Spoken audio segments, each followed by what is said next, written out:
Trey, by the way, man, your cigar was very good. By the way, I got to give props to that. It's Fairway, right? Fairway Cigar Lounge. Nice, Fairway man. Cigar Company is the cigar, and Fairway Cigar Lounge is the actual storefront. And I greatly appreciate you enjoying it. Yeah, man. You know? Yeah, man. So you know, well, let's plug that in a minute. I want to get into a story.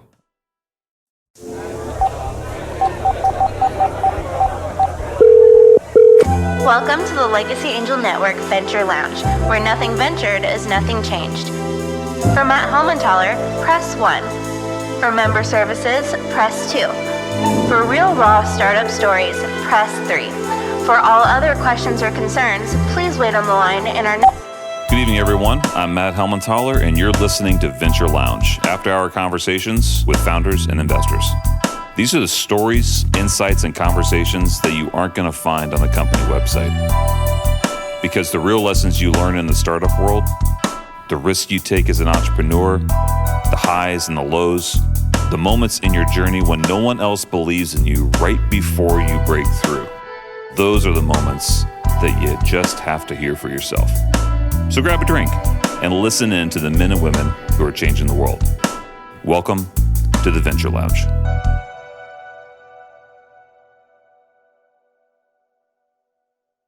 Welcome back to Venture Lounge, everybody. Nothing ventured, nothing changed.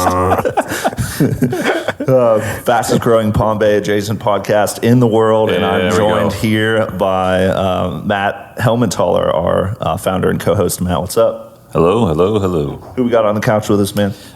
We have my new dear friend, Trey. We go back, about 8 weeks? Has it been that long? I think it's been about him and his partner Seema over here. They actually came and spent some time with us several weeks ago, and they both have these amazing stories. We're actually going to end up having both of them ultimately on our podcast here, but yeah, we wanted to have Trey here today because he fits the image of what we look for in entrepreneurs, what we look for in human beings that we want to associate with. People with character, people that go for it, people that overcome the odds, and continue to overcome the odds. And that's what I like about his story. You know, he just keeps pushing. So yeah, man, when I heard your story, I was super inspired. And Scott has a little bit of a man crush on you as well. I think. Look at him wearing pink too, dude. Yeah, I mean, he's representing. Yeah, You got to have to talk to Seema about that. We need like another camera for Trey's shoe game too right now, man. Or the boot game. Yeah, you just kicked it right up there. Yeah. Hey, what's happening? Yeah, those are, man, Man, these boots are 20 years old. Man, they're holding up. That's crazy. Man. Genuine. Yeah. This is genuine leather or something. That's to look that good, right? That is alligator. Many That is alligator lost their life in the making of that boot. Yeah, but I saved my arm though, so it was either me or him. The rest is history. Moving to Florida, I thought we'd see a lot more alligators. You know, I was like Googling all the statistics coming down here, like how many people die all this stuff that you just want to be sure. I saw my first one on the golf course with Scott and Rob Solito last. Did you just slap it in the tail? No, I thought about it. It was on the other side of the pond, or I probably would have grabbed it. Okay, yeah. A little wrestling, a little Happy Gilmore, that thing. Yeah, you have to at least once. So if you want to see more alligators, you got to go into Turkey Creek, and you and Aubrey seem like the type that would like to do paddle boarding. Yes. So go to Paddling Paradise. Mm-hmm. Get yourself some paddle boards. You will see all kinds of alligators down Turkey Creek. They're just chilling there? They're chilling. That's what they do. That's a wild... Turkey Creek. Wild, man. That's the way to go. So back to why we're here. We're very ADHD, Trey. So I apologize. So I was the only one. Yeah. So Trey, I would love it, man, if you just kind of let's start from the beginning. Give us like your where you're from, your background, and then we'll kind of take that into all the way up to kind of where you are today. But yeah, man, just kind of tell everyone who you are, what you got going on. Okay, so good. Yeah, I'm Trey Baruti. I'm just your basic guy that's trying. So that's pretty much me in a nutshell. So yeah, I've moved to Brevard County 5 years ago. I've been here ever since, and I think this is you find places that you want to. Ultimately, you say, is this the place that I want to settle at? Yeah. And I was fortunate that I moved here at 35, 36 years old. And, it doesn't take me to figure out, that's this place I want to settle at. Yeah, so that's cool, man. I've been in this community doing the best that I can, since I've been here. And, now moving forward, going to do the same. But that's just kind of the little bit of me being in Brevard. Now, how I ended up here, of course, we all know my journey was nowhere near as beautiful as these boots. Well, and that's what I want to get into, right? I mean. Where are you from originally, man? So originally, I was born in a small town called Muskegon Heights, Michigan. And that's where I was born. My family migrated from the South back in the 50s, 60s, during the motor car boom back in the Midwest. So we moved from the South, New Orleans, Jackson, Mississippi, Baton Rouge. Michigan was like all car manufacturing. So that was the pipeline from the South to the North. So of course, we'd ended up in Muskegon, Michigan, which is where I was born. So, like close to Detroit or opposite? It's on the opposite. It's about 2.5 hours west of Detroit. Okay. Yeah, right on Lake Michigan. Okay. So, of course, growing up, I traveled all over the place. It was never anything stable. Mm-hmm. So, I would say one of these stories, like, for me, I'm just now about 10, 15 years ago, really learning to master the concept of stability. Yeah. Which because, like I say, in my life, I'm all over the place. 1 minute I'm in Michigan, next minute I'm in Louisiana, next minute I'm in Philadelphia, next minute I'm in California, next minute I'm in Seattle, next minute I'm in D.C., next minute and this is before I was 16. Wow, man. Good Lord. Good Lord. So just kind of this, pretty much, I guess how my mind operates whenever I see things, I use it from a lens of, only thing that I have, which is my lenses. So, What had you jumping around, man? And do you feel like that impacted who you are today, Yeah, so what had me jumping around was, of course, I grew up, in and out of this court system, you name it, foster homes, adoption centers, orphanages, you name it. If a kid without, stability, that's where I grew up in. Youth homes, foster care. I tell the story all the time how I got so good at running away that one of my foster parents was a football coach. He was like, yeah, just throw him the ball next time he runs.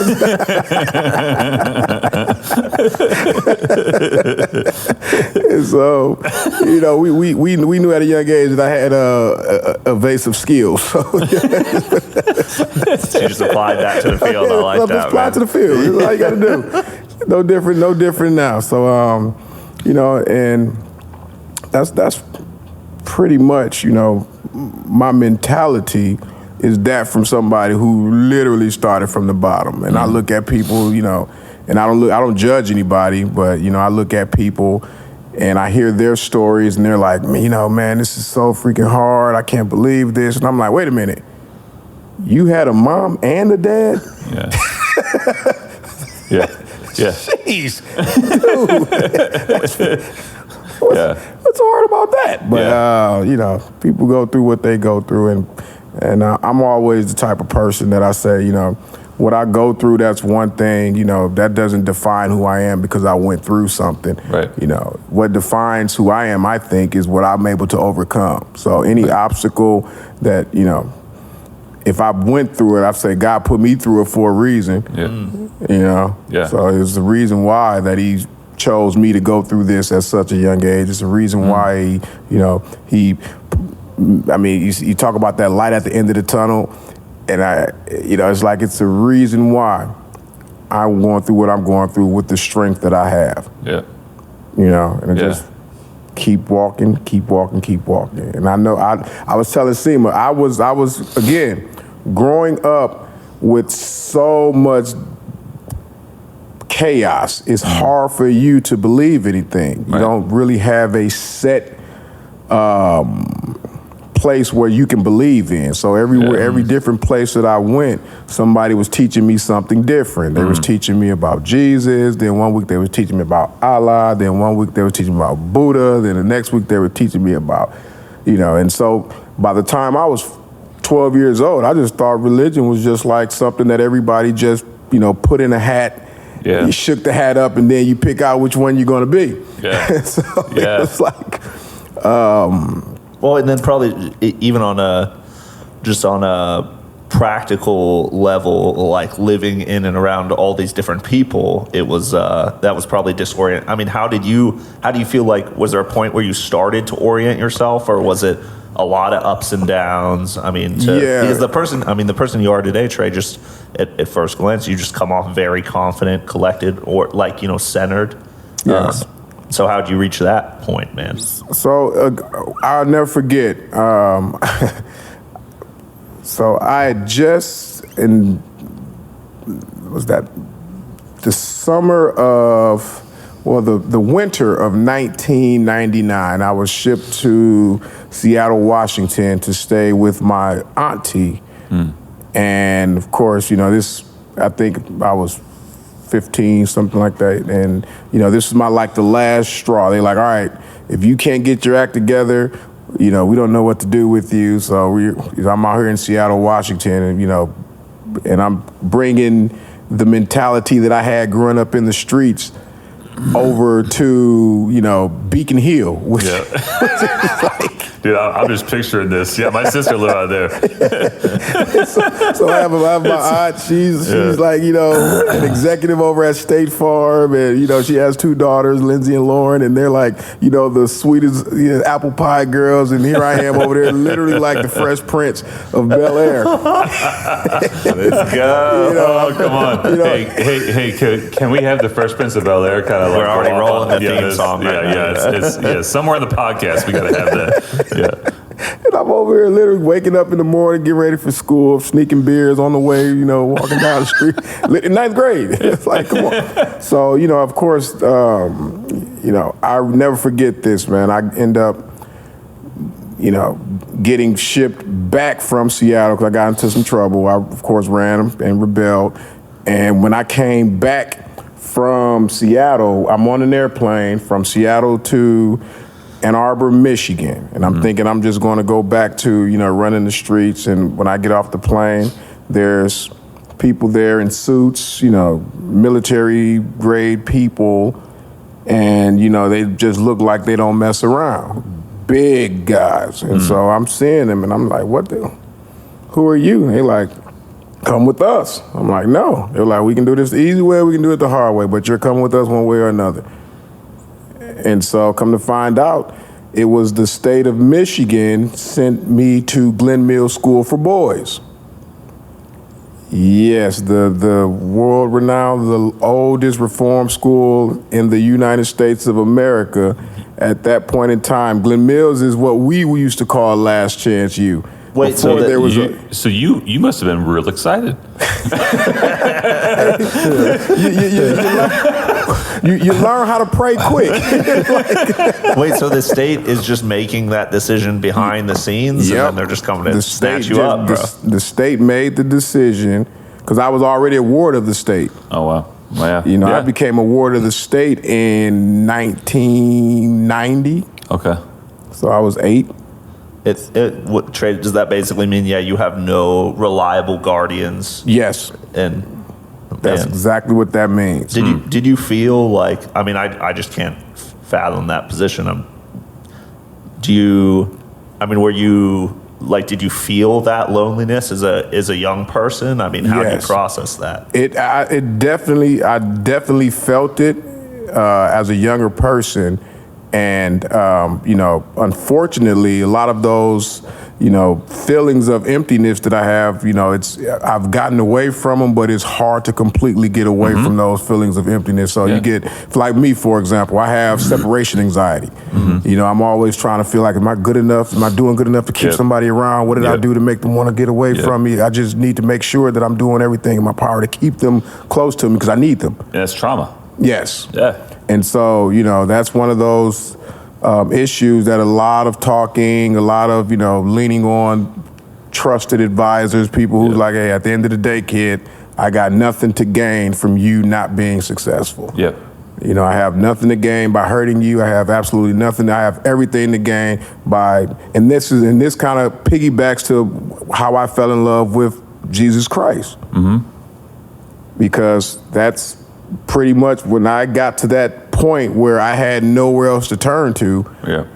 And I'm like, all right, God, Allah, Jesus, who's ever there, please, just this one time. Yeah. Let me make it through this. I will never doubt you again. Yeah. And again, so going to Glen Mills, we realized that I didn't have behavior problems. I had hunger issues. So, I went to Glen Mills, never done anything, never played any sports, never really took time in class, I was a runner. I've never done anything. So we go to Glen Mills where you now have that structure. You now have somebody, every minute of every day is accounted for. From the time you wake up to the time you go to sleep, you have to be doing something to lead you towards the direction you're trying to go. Whether if you want to be a great football player, then the gym is down there. That's where the great football players are. You want to be a great basketball player, you want to be a great power lifter, you have to do the things to make sure that when you leave here, you're sustainable. And you're going to do it if you say you're going to do it. So don't just sign your name up because you think you're going to get an easy way out or a free pass. No, if you sign your name on it, you're giving it all that you have. And we'll see what comes after that. So we realized then, get this kid a sandwich, man.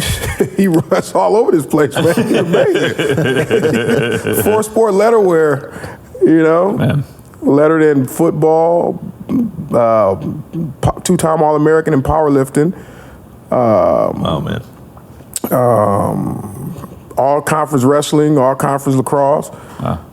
So we was pretty spectacular back in those days. And of course I did well enough to where, and again, I go back because this was the start of me knowing that there is a divine power that's over my life. So this was the start of me understanding that through my faith, through Christ, anything is possible. You just have to believe and be truthful and honest with yourself in your prayers. So if, I'm not praying for, so I would say, well, I'm praying for $1 million. Oh, God didn't give me $1 million, so he must not be real. Right. It's like, no, now, it's a little more in depth. Lord, please give me this opportunity to just test my strengths. Give me some type of sign to show that I'm strong enough to go through what I'm going through right now. And if I make it through this, you have my word for the rest of my life. I will never doubt your power. Anybody that steps foot through me, they're going to know that this guy's literally walking, through the through the faith of Jesus Christ. And so that saved me. Man. That saved me. And I can't speak for nobody else. And I tell people this, I don't care what you believe in. If it's going to make you a better person, stick with it and go move forward. For me, Jesus was the influence on my life that, made me want. Because again, I'm reading more of him every day at this point in time. I'm like, all right, Jesus, he didn't have anything. Shoot, think about it. We don't know who his father was, right? God put a baby into a woman, and he pretty much grew up similar to I did. Rode into a new town on a donkey, Everybody's doubting them. Tradesmen, not married, like very, very, not notable at the time, Right? And then you start reading, you say the only thing he did was wanted to help people. That's all he did was want to help people. I mean, I didn't hear any stories about him like scamming anybody or, lying to somebody. I didn't hear, I didn't read anything of that. So I'm thinking to myself, if I just close my eyes and never saw a picture and never saw a portrait, I believe that the spirit that I'm reading about has a lot to do with me. Yeah. That's cool, man. I like that C.S. Lewis quote that's like, God whispers in our pleasure but shouts in our pain, Yeah. And I mean, your experience at the school, man, do you have vivid memories of like those first couple days, and what was that kind of process like of rebuilding yourself? Yeah. So the first day, I'll never forget. My senior counselor, Dwayne Moore, picked me up from the we call it the farm, the field house, where everybody comes in and do their assessment. So he picked us up from the AD building. I'm sorry. And when I got in the van, the first thing that everybody tells you is like, keep your eyes and ears open and your mouth shut. And then they'll just walk off. You sit there like, what the hell is this? Like, you meet somebody, you see somebody that you think looks familiar and they cool, you can like resonate with them. And so you try to like give them that look like, and he walks up to you and they're like, keep your eyes and ears open and your mouth shut. Then walks off. And so finally I'm like, man, what in the world is going on here? Every single person, this is my first day on campus. Every single student, now mind you, at this point we had 2,000 students on campus. The students ran the campus. Now our teachers were literally Green Berets, Navy SEALs, Special Forces. Oh, wow. Oh, wow. Those guys. Wow. So they just sat back and, we pretty much, if ever they needed to step in, if there was ever a problem that we couldn't solve ourselves, then that's where they would step in and be the problem solver. So, running around there, and again, I'm fresh off the streets to the point where I'm like, all right, everybody here is crazy. All right, now it's all right. So this is like street tactics 101. You got to go right after the big bully and let them know you're not taking my cornbread. So establish it. Yeah. I know, and mind you, at Glen Mills, a non-touch program. Like you couldn't even give somebody a handshake unless you're at a sport.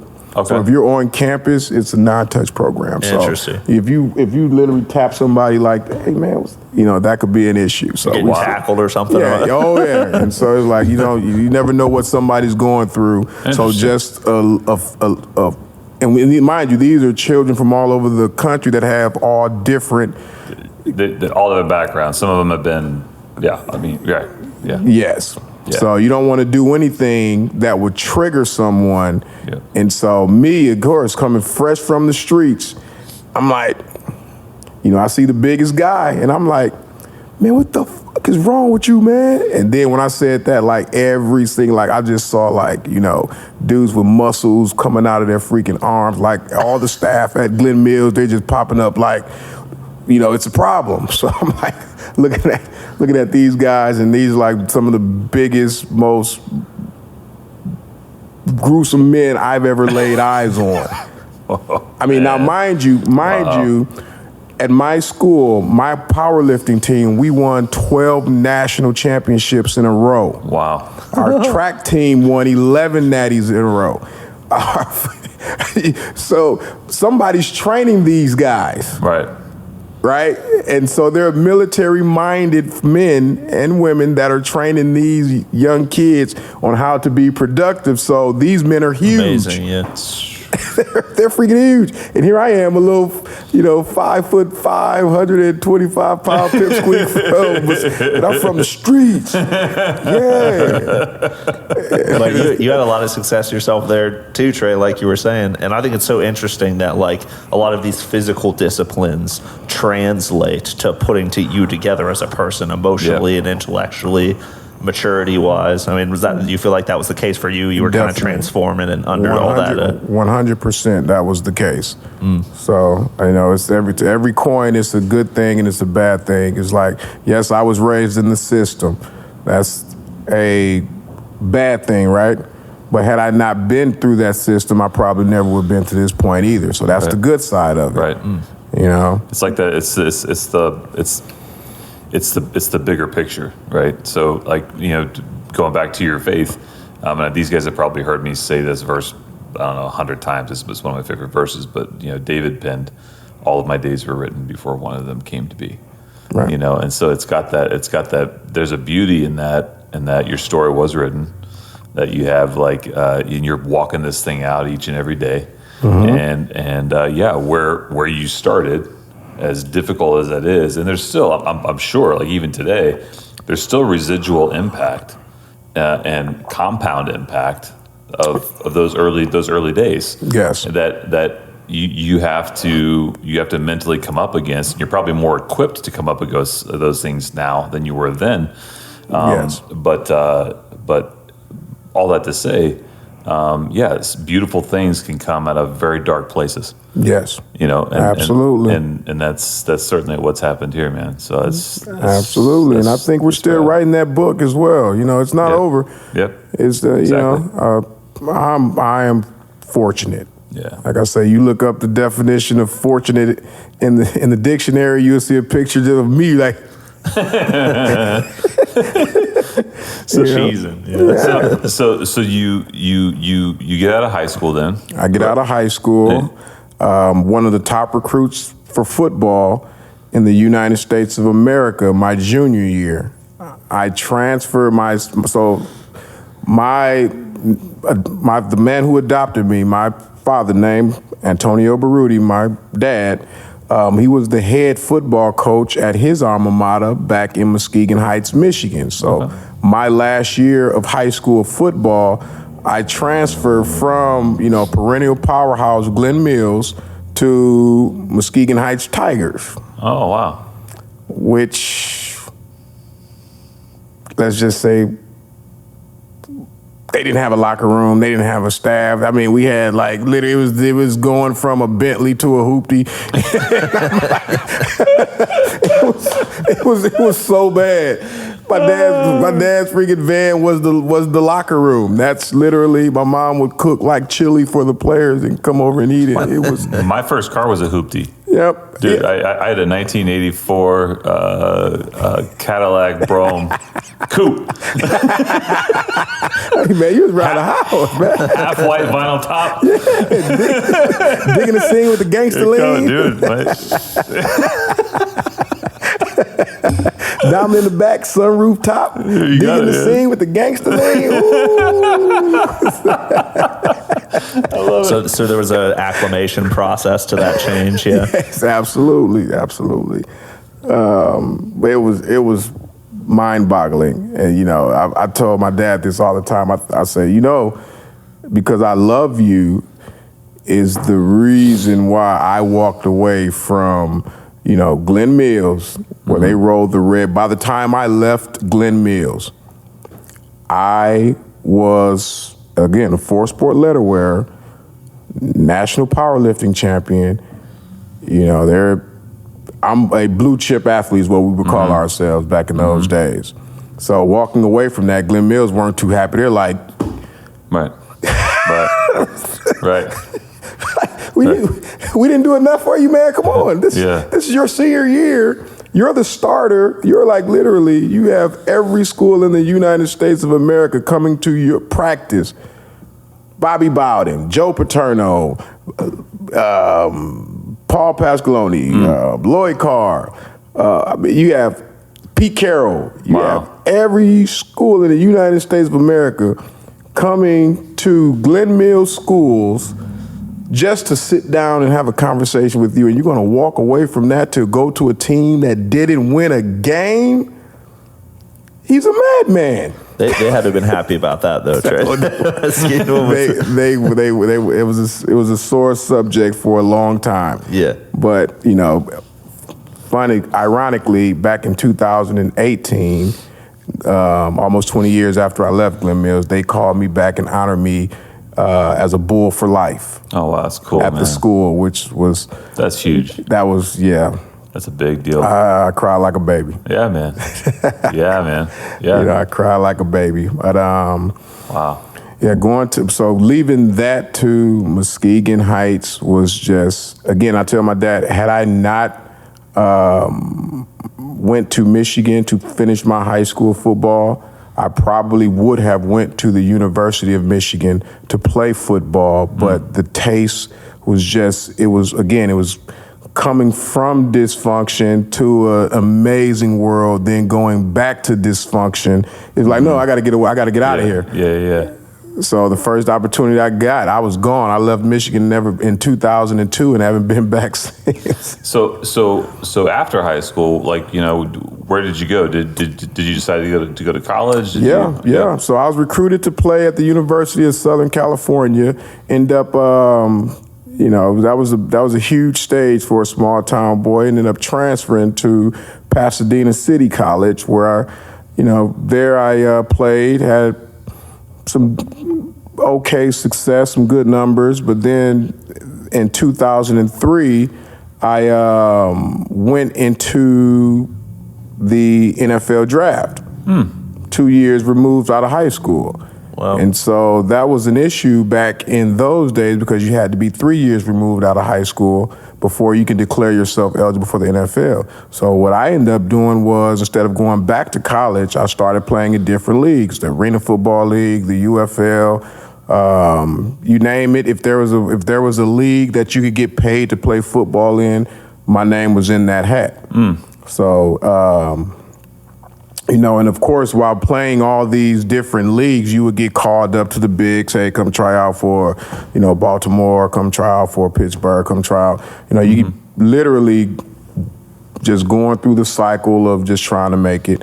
And that was pretty much my life until I finished playing football in 2012. Okay. Finally, I had enough. I was like, all right, I'm hanging it up. So, but the good thing is that when I finally stopped playing, when I stopped pursuing my dreams as a football player, it was my dad who took me from Glen Mills to go play for him at Muskegon Heights that knew me. But he knows me well. He says, man, we're going to need, something for you to do after you're done playing ball. So he started Renegade Fitness Pro, which was his fitness company.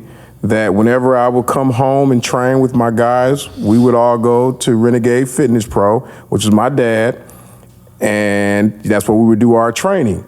And so while we're doing all of this training, mind you, at this point, I have 10, 15 years of high-level athletics under my belt. Right.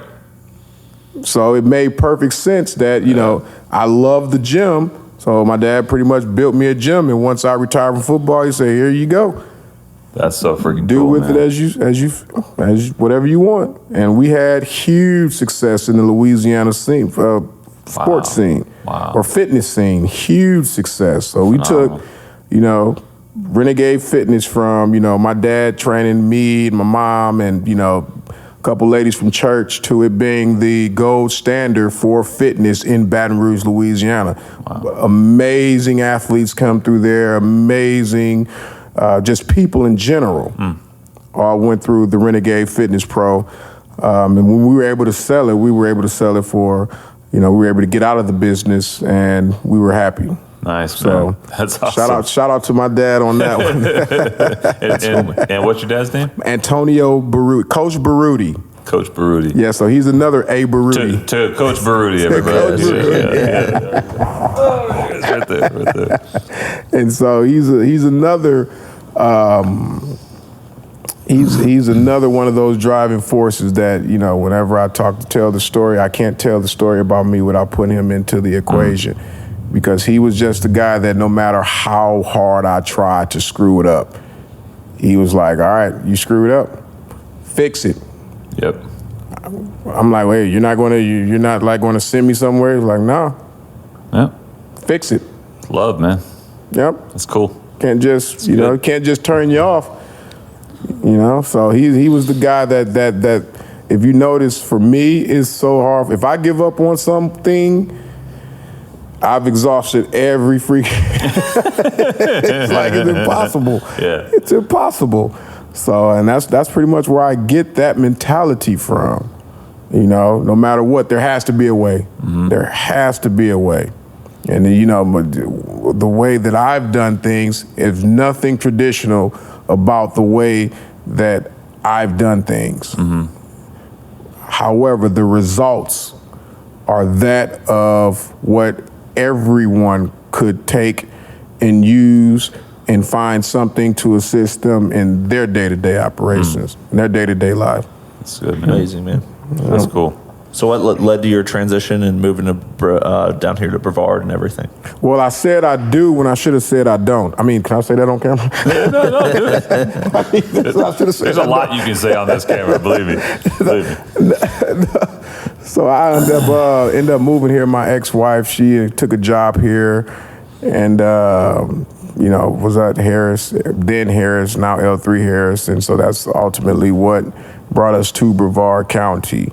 And, you know. And you're also a dad. I am. I have two amazing sons. And so my oldest son is AJ. He's named after me, Akili Jr. And my baby boy is Alaric. And he's just the sweetest baby in the world. I mean, I know everybody tells how they have, their kids just the sweetest. Yeah. But I truly believe that Alaric may have been born just to show people that God is really awesome. That's cool, man. Because he has Down syndrome, so he's a very special boy. Yeah. And as you see him, you have those days, and you just like, man, this is a tough day, and then you look at him, and then you're like, yeah, no, my day ain't that tough. Bro, yeah, I was looking at your Facebook profile and a picture of you and your boy. Mm-hmm. That boy's face lights up the sky when it's already light outside. Yes, he's a special being. He's definitely looks like a super sweet kid. He is. He gives the best kisses. I mean, nice soft cheeks. He's just like, he's a sweetheart. That's cool, man. I wish the whole world could literally just get a hug from him, at least one hug. Oh, and I get a chance to experience. Man, that solve all kinds of problems, wouldn't it? Yeah. Just solve everything. Yeah, I love it. All we need is love, man. All right, now here's another question. It's kind of important. Might be the most important question of the day.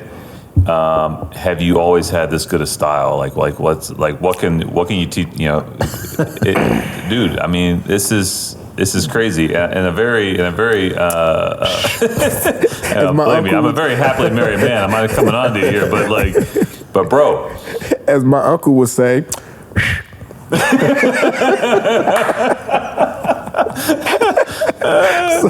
So I you know what, man? It's funny because as far as with style, my grandfather, he was coming from the South, and I'm talking about old school South. Mm-hmm. I mean, Jackson, Mississippi. Okay. So, yeah. Man, he saw some stuff. Yes. So he would always, I would never forget, man, whenever I would go to the house, he had these two Lincolns. And he literally only time he would drive those Lincolns was to back them out the garage and wash them and drive them around the block, then pull it back in the garage. What would you do to have one of those cars right now? Oh, man. Yeah, I was literally just talking to Seema yesterday. I was like, hey, what do you think about getting the old school Lincoln? I wonder if you could track those down. I'm sure you could.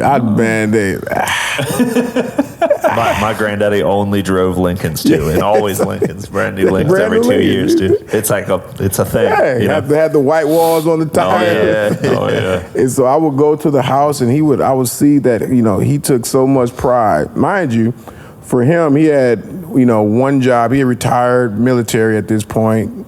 Had one job, 9 kids, a house full of grandkids. But he'd always, no matter what, he'd always take pride in his appearance. And so I would see that, and I was fascinated by it. Like, man, everything is always matching from head to toe. I don't care if it's expensive. I don't care how much it costs. It looks good on him when he's wearing it. That's cool.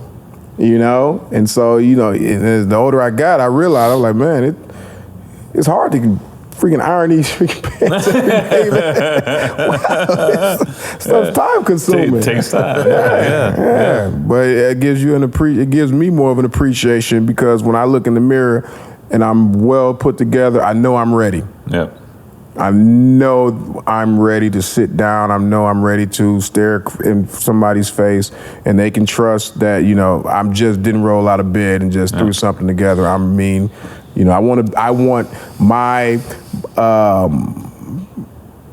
presence to be a reflection of my mentality. That's awesome. That's awesome, man. Well, and that's huge too. I mean, like, so we have a lot of people in the startup world that watch these podcasts, and it's those little nuggets of wisdom. I mean, even how you dress, the way you present yourself. You don't know who you're going to run today. You don't know if someone's going to peek their head and say, "Hey, I have an investor I need you to meet with," or whatever. So having the wherewithal to be like, yeah, I'm gonna dress for success today. I'm going to be ready to go. I clearly didn't do that today. Well, you but look I thank good. you for your example. You look good. You're ready for what you do. Yeah, I am. Yeah, it's true. Trey, what are you excited about, man? I mean, I know you took all these life experiences, and now you got some new things popping in Brevard. Tell us about, we had some good cigars the other day, too. Always about to pull it out of the blazer. I'm so excited about you the just happen to have Fairway cigar. Where did it come from? The Fairway Cigar Company A. Baruti Collection Premium Cigar. I am so excited about this thing, man. This cigar, man, is literally, one of those things that I finally did something right. It only took me 40 years. I mean, other than your girl here, Man,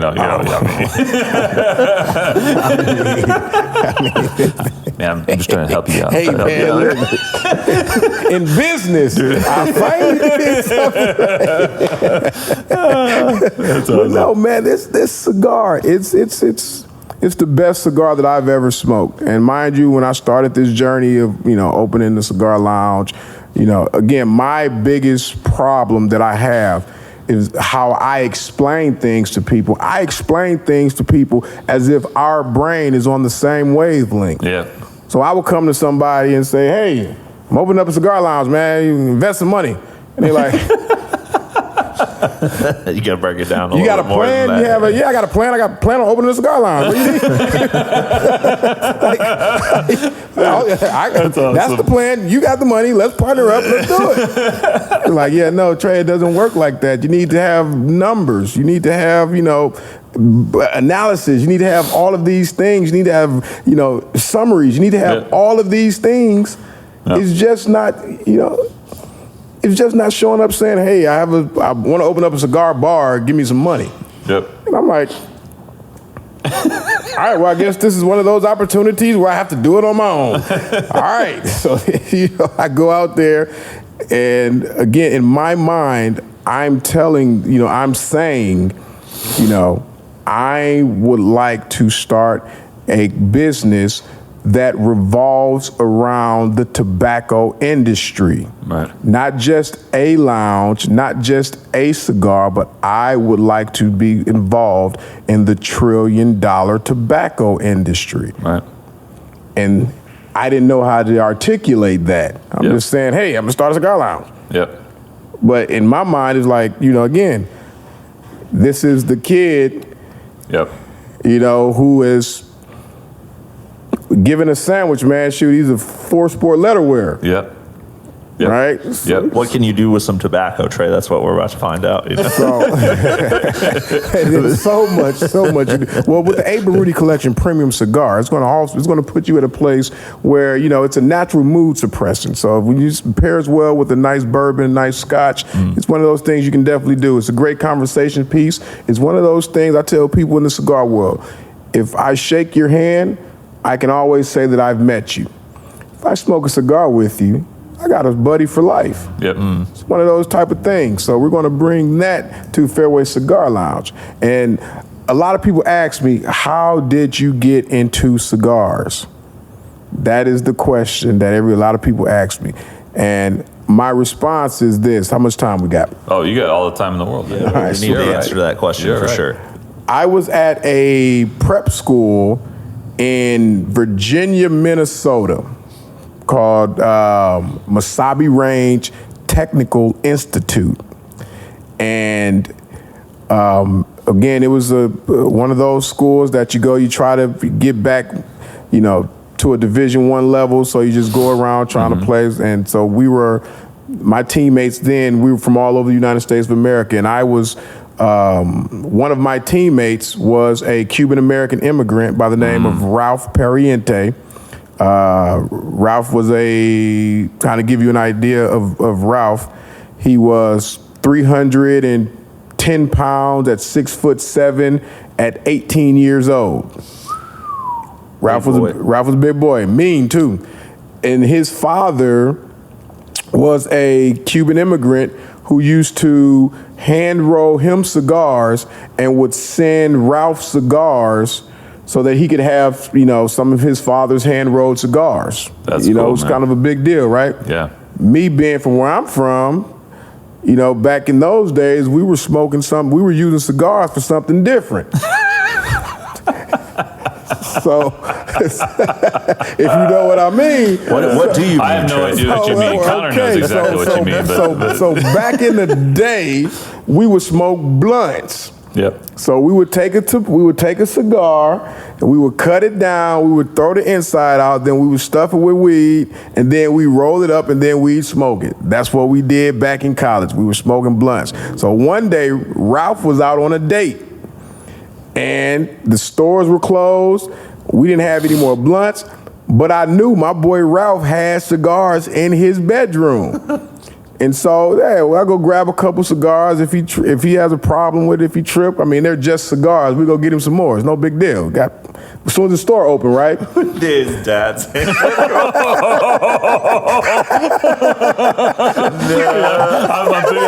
thinking, he's mean, he's big, and you just took his dad's hand rolled cigars. He can't just go pick up more of those from the super quick. You know what I'm saying? Literally, blood, sweat, and tears goes into each cigar. And he's looking at his dad's freaking blood, sweat, and tears in the trash can. He's like, he said some words I ain't gonna say on camera, but he wasn't too happy. And I'm saying to myself, dude, it's just a cigar. Like, calm down. And so he didn't talk to us for like 6 months after that. He was a Cuban immigrant. He held a grudge for a long time. A long time. I'm like, dude, it's just a cigar. So I'm the type of person, going back, I don't want to lose anybody. Right. So now, all right, why is this person that I care so much about, why is he so in tune to these particular cigars? And I told him this. I say, listen, man, I know there's nothing that I can tell you to tell you how sorry I am, but you mark my word, I'm going to educate myself, and something's great is going to come out of this. 20 years later, you have the Fairway Cigar Company A. Baruti Premium Cigar Collection. Started from a little kid stealing his friend's dad's Cuban cigars, smoking pot in it. I love that story. Me too. I love that story, man. I can't wait to have him at the lounge to tell it. I was a little worried for your life for a second. Like, you're just like, yeah. Anyway, that's that's crazy. Great. So where are yours made? Tell us a little bit about the ingredients and kind of what's going on there. So the cigars are hand rolled in Esteli, Nicaragua. The wrapper is Ecuadorian wrapper. The filler is a Nicaraguan filler, as well as the binder is a Nicaraguan filler. What you're going to get, it's a extra Robusto Habano cigar, so it's more on the milder side, but it still packs a light punch, smooth, creamy. The more you smoke into the cigar, the more different notes you're going to taste. So the draw on this cigar is going to be one thing about my styles. I want everything to be smooth. I like things to be ran smoothly. Nice. So my cigar would be no differently. You smoke a cigar, there's 3 things that you need to have a great cigar. Number 1 is the taste. Again, I don't care how good the cigar looks. If you put it in your mouth and you don't like the taste, you're not going to smoke it. Right? Number 2 is the draw. Are you sucking for your life? No, they don't take that the wrong Talking about cigars. We're talking about cigars. Is the pull on that cigar so tight that Noah, edit that out, right? Okay, is the thing that you know? No. You're doing great, Trey. It is what it is now. It is very smooth, by the way. That's number 2. Yep. Is the draw. Yeah. Number 3 is the bead. Is the bead evenly distributed all the way through the entirety of the cigar? If the answer to those questions are yes, it has an amazing taste. Yes, it has an amazing draw. Yes, it has an amazing bead. You have an amazing cigar. If you have 2 of those 3, you have a good cigar. If you have 1 of those 3, do not hang out with the person that recommended that cigar. Yeah. He's taking you for a long ride. See, I'm a cigar guy. I don't smoke them as often as I used to, but I got like 60 in here, like just behind us. So I don't mess around with. Anyway, so something when I was a kid, when I was younger, it was like, you're buying Swisher Sweets, Black and Milds, wood tip. and that's all you know until you have a proper cigar. Yes. I remember one of my brothers, he actually introduced me to a Cuban cigar, my brother Phil, and when I was 17, I'm like, oh, that's better than a Swisher Sweet. Hey, we're at the wood chips. That's right. We don't sleep on the occasional backwoods Russian cream. You know what I'm saying? Like when you're feeling real frisky. Don't sleep. But really good stuff, Trey. Like, really enjoyed the smoke, man. So I do want to ask, because you're about to open up this awesome lounge over in the Viera community, which is awesome because Viera, while it's a wonderful community, that definitely needs something that's local, something that's like So really excited about that. What if I'm a guy that likes to smoke cigars, right? And I live near Viera. What am I going to expect? Like when I walk into the Fairway Lounge. You're going to, what you expect is nice and smooth, comfortable, is a rest haven for you to just take a load off. Nice. So you're going to walk into one of the most amazing ventilation systems of any cigar lounge that you've ever walked into. You're going to walk into a grand ambiance, and when I say grand, I mean a baby grand piano will be located as soon as you walk through the door. Wow. It's going to pretty much take that edge. I believe that music is a natural mood suppressant. It's a universal language. Beethoven sounds just as good today as it did 150 years ago. 100%. And man didn't say a word. He couldn't hear. And so, when you come in there, you're going to expect to have an ambiance where it's just relaxing, welcoming. I like nice shoes, so I got a guy coming in that's going to be shining shoes there. Wow. The most amazing stories ever. That experience of sitting down, taking the load off, getting in your comfortable state, and just having somebody just to talk to. That's cool. It's so much value in that, and oftentimes we take that for granted. Yeah, that's awesome. All right, so are you again, I'm going in there. I'm getting the feel of the ambiance.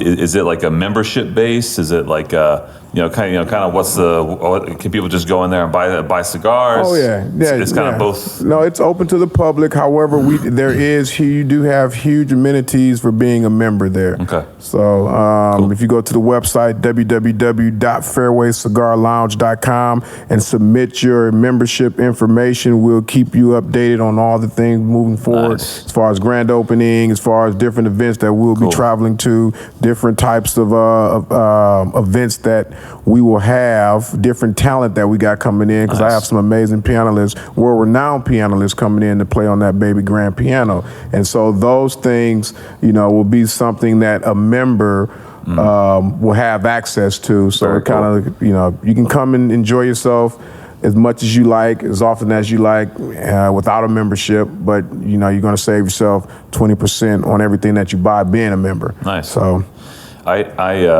I know how to play "Mary Had a Little Lamb" on the piano. So if at any moment you need someone to step in at the last second, if you're in a crunch. Only thing I would ask you to do is if I can get you just to wear a black suit. Oh, I can wear a black suit. And just stand there and just run your fingers through your beard a couple times an hour. Done. That'll be just like that, a bourbon. I can get the whole Dos Equis guy thing going on. Dude, you took the word right out of my mouth. Yeah. If we're having tryouts, Trey, I can play 1,000 Miles by Vanessa Carlton. You know what I'm talking about? All because of that white chick scene with Terry Crews. Like, the first time I was like, I cannot get that out of my head. I gotta learn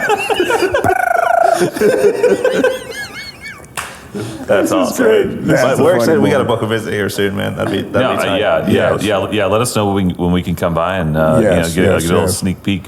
Yeah, absolutely. So we're finished. We're on the last quarter of construction. So nice. We're finally tight, man. We finally have a date.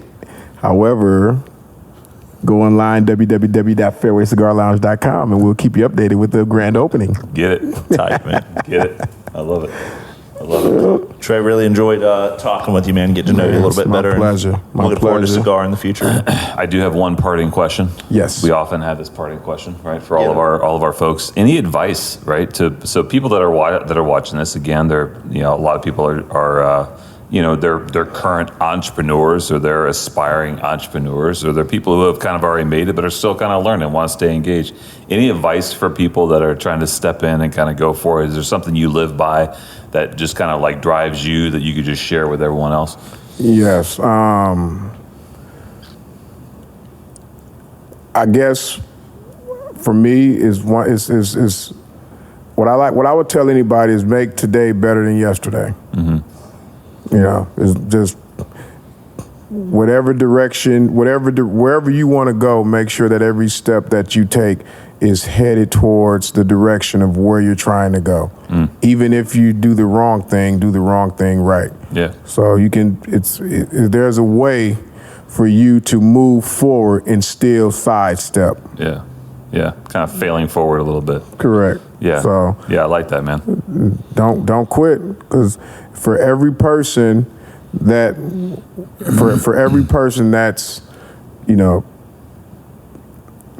doing somebody else's dream, the difference was whether or not the person that's working for the dream and the person that's working for his or her dream is whether that person endured the hardship that comes along with being on your own. And as an entrepreneur, you're going to have to learn how to go without. You're going to have to learn how to deal with that self-doubt. You're going to have to learn that, because these are the things that they don't teach you in the book. No. These are the things, how am I going to feel when I have $1 million to pay and I have $5 in my pocket?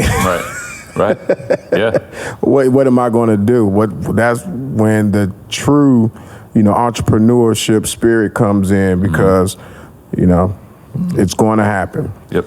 Yeah, man, that's cool, Trey. And there's a lot of people, that give free, unsolicited advice, but just looking at your life and being able to see the resilience that you had and just the example that you set in that way, it's cool to kind of have that roadmap on record, man. And you're still setting the example today. Yeah, man. Yeah. So cheers. You haven't lost that killer mentality, man. No. And that mama mentality. Yeah, come on, get Mama it. mentality. Get it. Well, man, right. yeah. Thanks again. So Thanks much, man, me. for being here. I greatly appreciate you guys having me. Thank you so cool. much. Cheers, man. Thanks for listening, everybody.